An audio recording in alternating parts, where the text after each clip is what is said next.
Sir, you can throw some light on that. What kind of competency will be developed at the end of first year which you think may make them employable? Yeah. Sir? See, ours is a university and we have diversified programs which are offered across science, technology, engineering, arts and management. Every first year of study, if you take it irrespective of the stream of study, will be on the foundations. If it is engineering, it is engineering foundation. If it is science, science foundations. But beyond that, at Office of Academic Affairs, we wanted to ensure that every foundation student should be good at a few things, right? One being communication.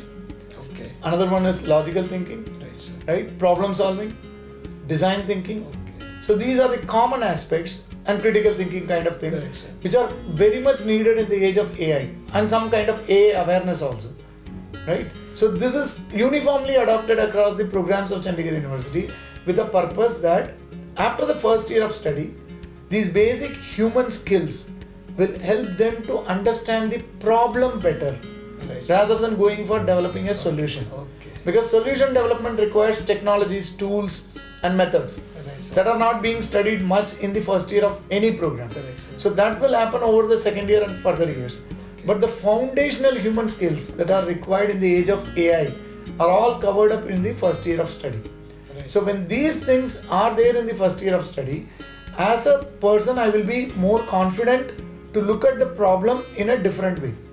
So what the corporates expect in the age of AI is how as a human being you are able to look at the problem in a different perspective. Okay.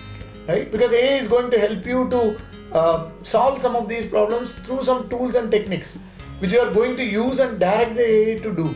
But for directing that AI to do something, you need to have a holistic perspective of the problem itself. Right, Right? sir. So that is why Chandigarh University has introduced a new concept called purpose-driven education. Okay. Right? Can you briefly tell more about this? I wanted that curiosity from you to talk more on purpose-driven education. The idea is to align the passion of the student with the profession for which they have enrolled into a program.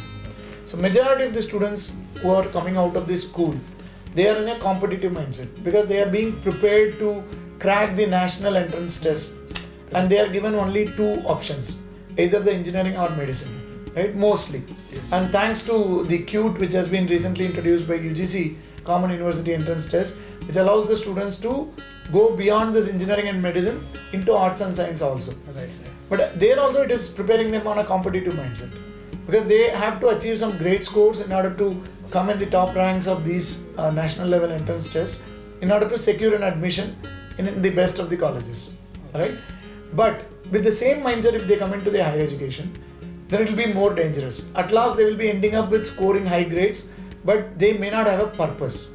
Okay. The purpose is the deep-rooted passion of an individual which they aspire from their childhood. But due to some lapses in our education system, the students are lacking that kind of natural passion or interest. So we wanted to rekindle it in the higher education, particularly in the early years of higher education, to understand what aspirations they bring in to the higher education ecosystem. Okay. So if they come out with an aspiration, then it is good.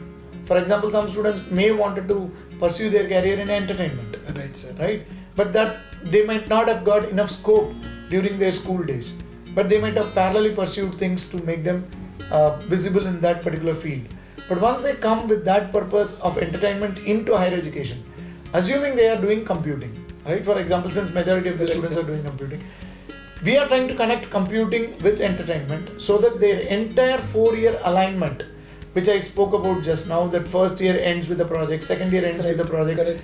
and also leads to internship at various levels in different years. Yes. I wanted this entire alignment on that entertainment field for them.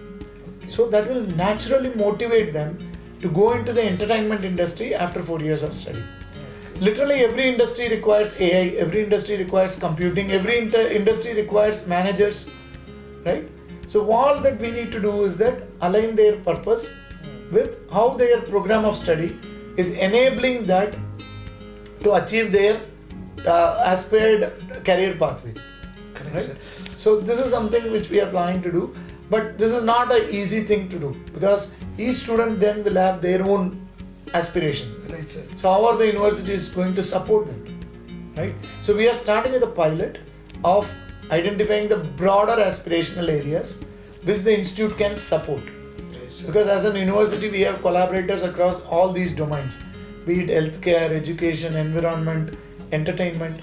We have collaborators across all these areas. So whatever are the prominent collaboration areas of Chandigarh University, where our faculty members are doing research and getting involved into those things, we wanted to give those broad domain areas, and we wanted to align our students who are naturally interested into those domains and undergo this year-wise approach that we are following, so that we connect them to the industry partners appropriate to the each year's internships and projects. Right, sir.